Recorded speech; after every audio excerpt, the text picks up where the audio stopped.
बनाने की जरूरत नहीं है। आपको डिसिप्लिन फॉलो करने की भी जरूरत नहीं है। सेविंग को ऑटोमेटिक बना लीजिए ताकि वो सीधा आपके इन्वेस्टमेंट अकाउंट में चला जाए। बस आपको एक बार उसे सेट करना होगा और उसके बाद हर महीने आपके रिटायरमेंट अकाउंट या इंडेक्स फंड में हर महीने पैसा जमा होता रहेगा। क्योंकि जिम और सू मैकिंटायर ने 30 सालों तक यही किया। उन्होंने पे योरसेल्फ फर्स्ट सिस्टम बनाया जो ऑटोमेटिकली इनकी इनकम का 15% इन्वेस्ट कर देता था। असल में उन्होंने शुरुआत 4% सेविंग से की थी, पर धीरे धीरे ये रकम बढ़कर पहले 5%, फिर 7%, 10% और फिर 15% तक हो गई। इन दोनों को हर महीने कोई चेक नहीं देना पड़ता था और ना ही उन्हें टाइम, डिसिप्लिन या बजटिंग की जरूरत पड़ी, क्योंकि उनका ऑटोमेटिक सिस्टम खुद काम कर रहा था और उनका पैसा सही जगह इन्वेस्ट होता रहा। खुद डेविड ने कम अकाउंट से सेविंग शुरू की थी। वो जब 25 साल के थे तो उन्होंने अपनी सैलरी से 1% सेव करना शुरू किया था और 3 महीने के बाद इस पैसे को उन्होंने 3% कर दिया। फिर जब वो मैकिंटायर से मिले तब जाकर डेविड को एहसास हुआ और वो खुद से बोले, बस बहुत हो चुका, मैं जवानी के दिनों से ही सेविंग शुरू कर दूंगा ताकि बुढ़ापे तक अमीर हो जाऊं। फिर उन्होंने अपनी सेविंग इन्वेस्टमेंट 10% बढ़ाई, फिर उसे 15% किया और फिर 20%। अब डेविड एक सुपर सेवर बन चुके थे। वो सब कुछ एडजस्ट कर पा रहे थे। उन्हें लगने लगा कि वो एक सिंपल लाइफस्टाइल अपना करके अपनी रिटायरमेंट के लिए और ज्यादा पैसा सेव कर सकते हैं। वो खुद पर हैरान थे कि कैसे वो कम पैसे में भी गुजारा कर सकते हैं। लेकिन डेविड कहते हैं कि एक बार अगर आपको आदत पड़ गई तो फिर कोई भी प्रॉब्लम नहीं होती। आप अपने फालतू के खर्चे कंट्रोल कर सकते हैं। सेविंग को ऑटोमेटिक बनाने का की आइडिया ये है कि जो आपके पास है ही नहीं उसे आप खर्च नहीं कर सकते। यानी अगर पैसा वॉलेट में रहेगा ही नहीं तो खर्च भी नहीं होगा। अब क्योंकि आपने सबसे पहले खुद को पे किया और अपने फ्यूचर के लिए इन्वेस्ट कर लिया तो आपका पैसा फालतू चीजों में खर्च भी नहीं होगा, है ना? तो अगर आप स्ट्रेस फ्री रिटायरमेंट के सपने देख रहे हैं तो अपनी कंपनी, गवर्नमेंट या फैमिली पर डिपेंडेंट ना रहे, क्योंकि ये जिम्मेदारी सिर्फ आप ही के ऊपर है। सिर्फ आप ही अपना फ्यूचर सिक्योर कर सकते हो। तो आइए जानते हैं हम कि कैसे अपने पर्सनल रिटायरमेंट अकाउंट को फंड करें और उसे ऑटोमेटिक कैसे बनाएं। अगर आपका कोई रिटायरमेंट अकाउंट खुला है तो उसे यूज करना शुरू कर दो। अमेरिका में सबसे कॉमन रिटायरमेंट अकाउंट को 401k कहा जाता है। ये वो अकाउंट है जिसमें आपकी कंपनी हर महीने अपनी तरफ से कुछ पैसा कंट्रीब्यूट करती है और आपके इन्वेस्टमेंट पर आपको साल का 10% रिटर्न मिलता है। जब आप इस अकाउंट को ऑटोमेटिक करेंगे तो साल दर साल आपका पैसा कंपाउंड होता चला जाएगा और रिटायरमेंट तक आप एक मिलेनियर बन चुके होंगे। होता क्या है कि ज्यादातर एम्प्लॉइज सोचते हैं कि कंपनी उन्हें जॉब में रखने के बाद अपने आप ही रिटायरमेंट प्लान में डाल देगी, लेकिन इस भरोसे कभी ना रहे। अपनी जिम्मेदारी खुद लीजिए। अपने ऑफिस की ह्यूमन रिसोर्सेज यानी HR डिपार्टमेंट में जाइए और उनसे रिटायरमेंट प्लान के बारे में पता कीजिए।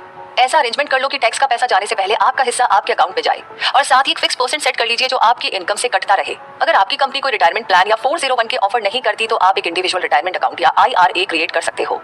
इसके लिए आप किसी भी बैंक में अप्लाई कर सकते हो या किसी ब्रोकरेज फर्म में जाकर पता कर सकते हो या फिर ऑनलाइन भी फॉर्म सबमिट कर सकते हो।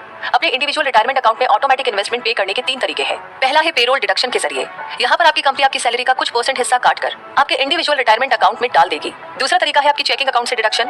आपकी कंपनी यहाँ पर पैसा आपके चेकिंग अकाउंट में जमा करा देगी, फिर आपका बैंक या ब्रोकर वो पैसा आपके रिटायरमेंट अकाउंट में ट्रांसफर कर सकता है।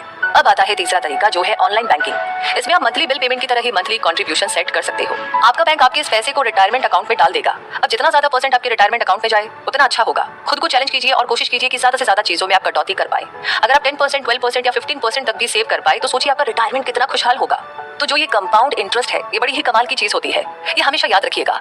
इसलिए अभी से सेव करना शुरू कर दो, क्योंकि जितनी जल्दी शुरू करोगे इंटरेस्ट उतना ही ज्यादा बढ़ता जाएगा। उन लोगों जैसे ना बने जो कहते हैं कि मैं अपनी इनकम से 5% सेव नहीं कर सकता या मेरी कंपनी इतना कंट्रीब्यूट ही नहीं करती तो फिर मेरे सेव करने से क्या होगा, या स्टॉक में इन्वेस्ट करना तो बहुत ही बड़ी बेवकूफी है, या अगले महीने से सेविंग शुरू करूंगा।